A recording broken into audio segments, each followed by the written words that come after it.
Hey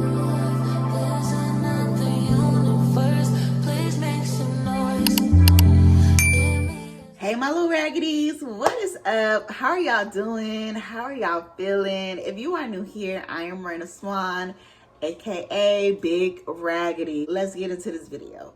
Today I just randomly was like, you know what? Let's go ahead and film a monthly wrap-up video. I had absolutely no plans of doing this video. I said this last month.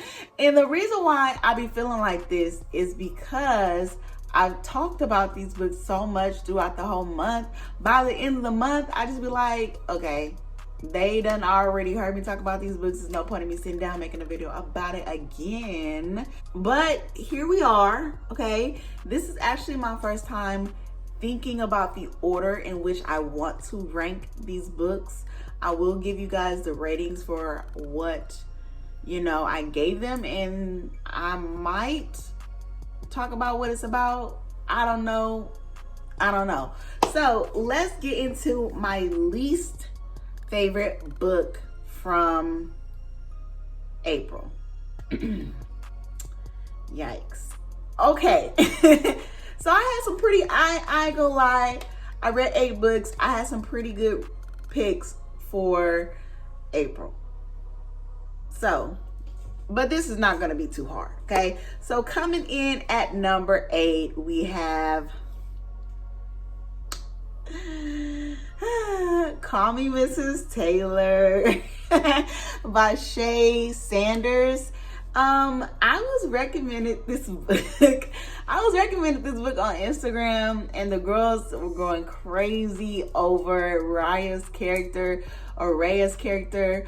because she is very, very cuckoo for Cocoa Puffs, 7 days a week, all gas, no brakes. She is very much loony. She's a Looney Tune, okay?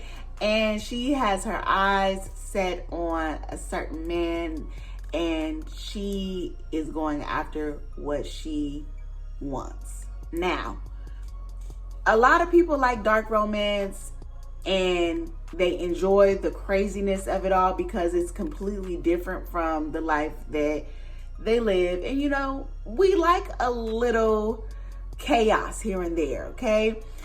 It just didn't work for me because Raya, or Raya, however you want to pronounce that girl name, she was just a little too crazy. And then when the other characters in the book started joining in on the craziness, I was like, yeah, this is too ridiculous. This is too unrealistic. Why aren't you guys plotting to take her out? I mean, it was ridiculous, okay? So yes, Call Me Mrs. Taylor is coming in at number 8. I want to say I gave it 2.5, 3 stars, because like I said, it is very juicy, very entertaining, very smutty, but it did not work for me because I just don't read those type of books. So even though it's not something I would read, if you like dark romance with unhinged characters who are completely unpredictable and characters who got a bunch of tricks up their sleeve, then you should pick this up because, like I said, it's crazy. Okay, so coming in at number 7, we're gonna go with A Killing Fire by Faye Snowden. And this book is about a detective who is investigating a murder, also while dealing with some things that happened in the background while she was on duty, while juggling her past. A very, very traumatic, dark past that keeps presenting itself in its present, and she is trying to get past it, but it just keeps coming up. Now, what worked for this story? What worked for this story was the fact that Raven's character, she has a father who was absolutely nuts. He was the star of the book, in my opinion. And I wanted more chapters with him because every time he popped up on the scene, we knew we was in for a good time, okay? I buddy read this with Kim, and we enjoyed his scenes. Now, What didn't work was Raven's stupidity, her lack of common sense, okay? Homegirl just was very secretive at the wrong damn times. And this kind of made the story drag, and it kind of started to get annoying and made me side-eye her character, because I was like, girl, what is you doing? Why is you making all these stupid decisions? All in all, I think I gave it like 3 stars. But like I said, her daddy was the star of the show. Think of like a crazy guy from Law and Order who be killing people. Think like that. And that's what you get from A Killing Fire. So, good book. Execution could have been a little bit better, but overall, it was cool. Now, number 6 on the list, I'm gonna have to go with some of y'all faves and some of y'all favorites, okay? Until the Last Breath by Sonora Williams. Okay, so right off the bat, I felt like this book was gonna be really, really good. I really enjoyed how it opened up, and we immediately knew what was going on with our female main character and her husband. I loved how he was in the mix. I loved how supportive he was, and I felt like that was beautiful. Once we started getting into her past and her ex and where she worked and all that, that was okay too. It kind of held my interest here and there. I feel like that side plot wasn't as strong as it could have been. I don't know why I feel that way, I just do. But I guess we needed that to understand like the dynamic of the friendship and the ex and all of that, or whatever. Okay, I get it. It was fine up until about 80%, when I started to realize like every other chapter I keep hearing from this main character, I'm dying. It touches, I'm dying. Yeah, but I'm dying. I'm dying. Girl, I know you're dying. We know this, okay? You don't have to keep telling us you're dying. We get it, okay? Now, the ending. Okay, and Kim wanted to tease me talking about you can't repeat nothing in your books if Raina's reading them. That's not the point. I don't need to hear 10 times that you're dying, okay? We are on your 10th sentence about you being on your deathbed. Ma'am, we get it. We're sorry. It's happening, okay? Tell me something else. What's your favorite cookie? I like Oreos. Like, tell me something else. I don't want to keep hearing, I'm dying. Dylan. I get it, baby, okay? So, it's not that you can't repeat details, because it is helpful for the reader as we continue on into the 200th page and we need a refresher. But if you're telling me every 3 to 4 chapters that you're dying, I get it, okay? And then her husband was so overbearing, which I understood. And then her decision to make this final moment happen for her was a little bit selfish for me. I understood it, because I'm like, okay, you're dying. You want to live out your best life with your best moments. And even though Sonora states in the synopsis that this is not a book that has cheating in it, I felt like her decision she made was still inappropriate. Because what man is going to be okay with the decision that she made? For all the girls that read this book, with your man or with your woman or with your husband, with your fiance, would they be okay with you being on your deathbed and making decisions that don't involve them but involve your ex? But you're saying we're just friends. But your husband doesn't know the extent of your relationship with this friend. That's dishonesty. That's cheating a little bit. Just a little bit. Okay? Just a little bit. Somebody ain't telling the truth. I'm just saying. So, the very, very ending was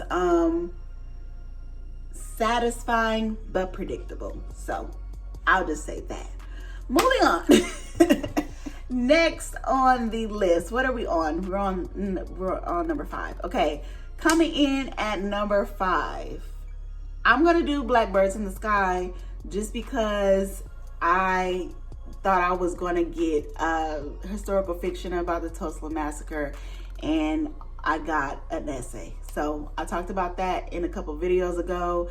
So if you are an everyday ride or die swan, then you know how I feel about that book, and I'm not even gonna go into it because I want those who are not familiar with the ugly history of America and all that our people have to go through to read it.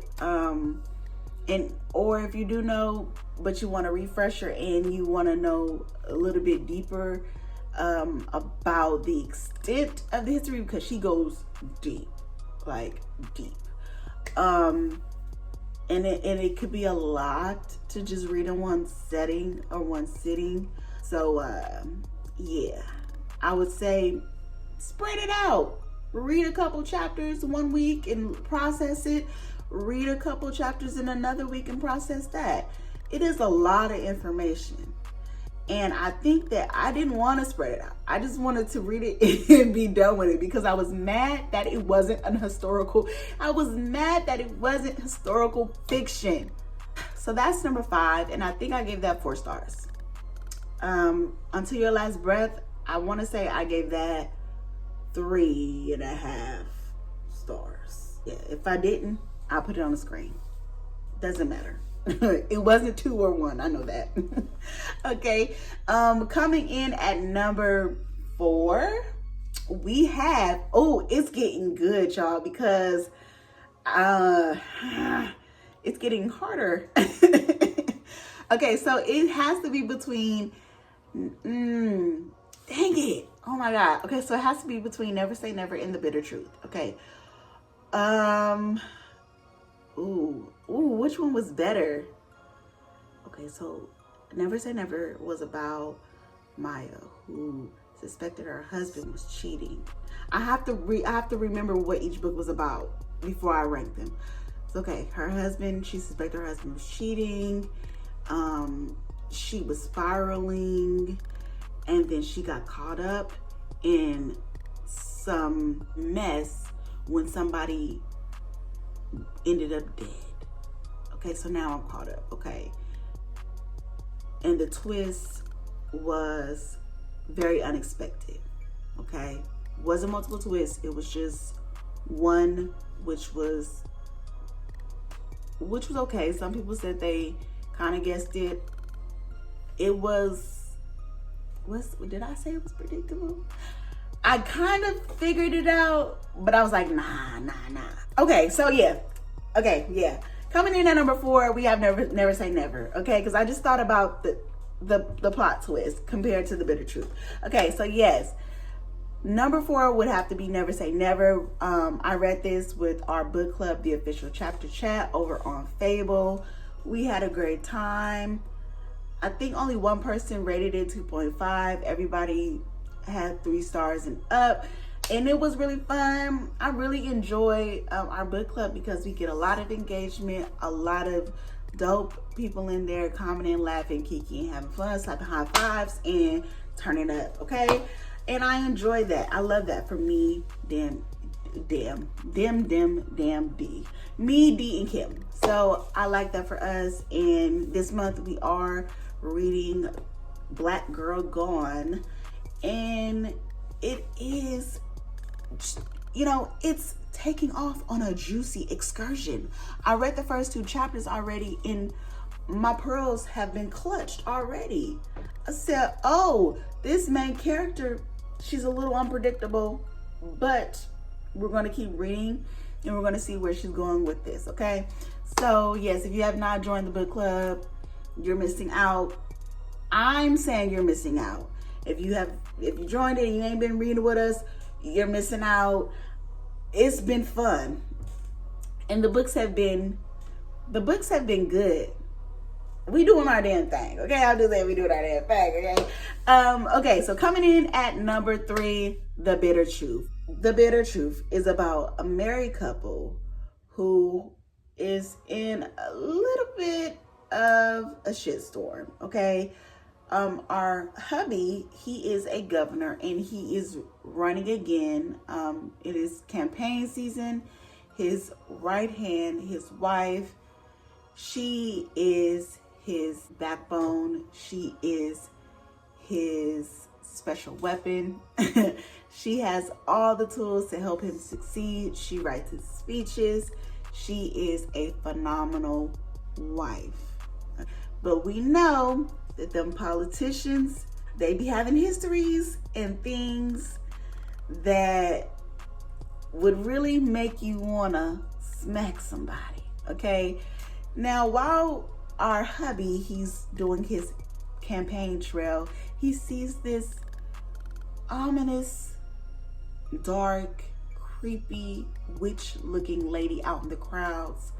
And she's starting to pop up everywhere. And on top of that, little notes about things that has happened in his past are starting to pop up. And he's thinking that these past situations have been buried and put away, and he's not understanding how is this information coming out, because like I said, it's been buried. So we're getting into who this crazy looking lady is and how she's connected to these notes that are happening. We don't know if she's sending the notes. We don't know if people in his past are sending the notes, but it's all coming out crazy, and it's very, very twisty and fast paced. Once you get to like the 40% mark, for me is when things really start taking off and it becomes a page turner. It starts off strong too, but like I said, things really take off the further you get into the story. And I believe I gave Never Say Never 4 stars, and I gave The Bitter Truth 4 stars as well. Coming in at number 2, we have Sins of the Lines by y'all see the screen. Sins of the Lines. Now, like, I don't think I talked about this. Okay, so Sins of the Lines is a sorority scandal thriller. It is a story of actions meeting consequences no matter how much time has passed. It is very fast paced. You get dual point of views, and there is not an unnecessary character in the book. Everybody's playing their part well. The writer, for this to be her debut novel, I was looking for more books from her, but this is the only one she has out. And I'm hoping that she writes more because I like her writing style. And it had short chapters, and it just did me well. I felt like I ended the month on a really high note, and I was not expecting the twist to be what it was. You know, when you first start reading this book, you feel like you're gonna know who it is, but the more you read, you just start to be like, damn, I don't know who did what. But when I tell you, I started to piece things together once I got to the end, and I had to stop and really be like, okay, if 2 + 2 is 4 and 4 + 4 is 8. It was one of those moments. I was like, oh my God.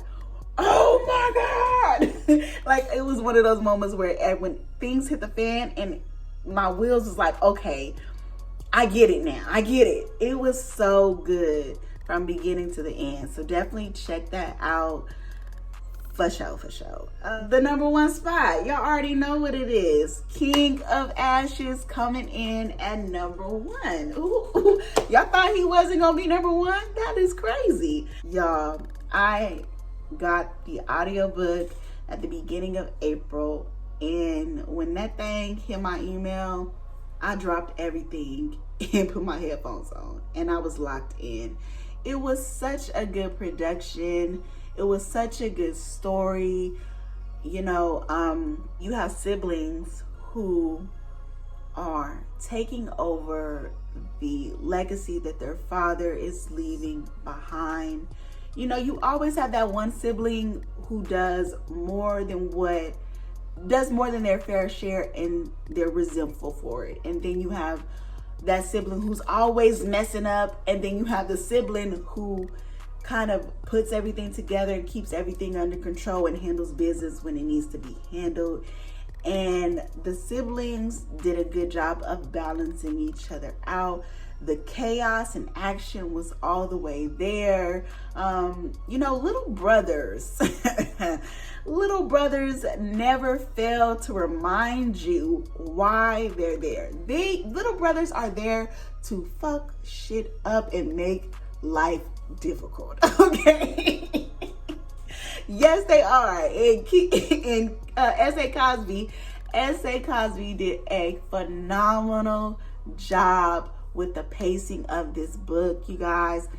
And like I was saying while I was reading it or listening to it, I was like, he gonna make you pull out a dictionary. That's one thing S.A. Cosby gonna do. He gonna make you pull out a dictionary and be like, what does this mean? Okay, I'm all cut up. But yes, absolutely love King of Ashes. I cannot wait till it comes out. I need him to come to California. He's going to all these little southern states and things like that. And then when he come to California, he only want to be in LA and San Diego and stuff. Like, you think the Bay gonna let you disrespect Pac, nigga? Like, why you ain't coming to the Bay? Why you not coming to Sacramento? We ain't gonna jump you. We just want a little signed autograph copy or something, you know what I'm saying? But yes, absolutely loved King of Ashes. If I had to rank his books, I won't go into the full ranking, but I would say King of Ashes is coming in at number 2. When it comes to all of his books, for me, King of Ashes got the number 2 spot. It's a hit. It is a hit. And I cannot wait for his new movie that is coming out. Yes, it is Razorblade Tears. I was trying to think like, was it Razorblade Tears or was it another one of his books? But it is Razorblade Tears. I did read an article that was talking about, you know, the book was picked up and is becoming a movie. So I cannot wait to grab my popcorn and go see it because I know it's going down. Okay. So yes, if you've read any of these books, put a little heart in the comment section and tell me which book was your favorite from April. If I haven't read it and you feel like it is something that I would be into, definitely don't gatekeep. Let me know, and I will see you guys in the next video. Bye.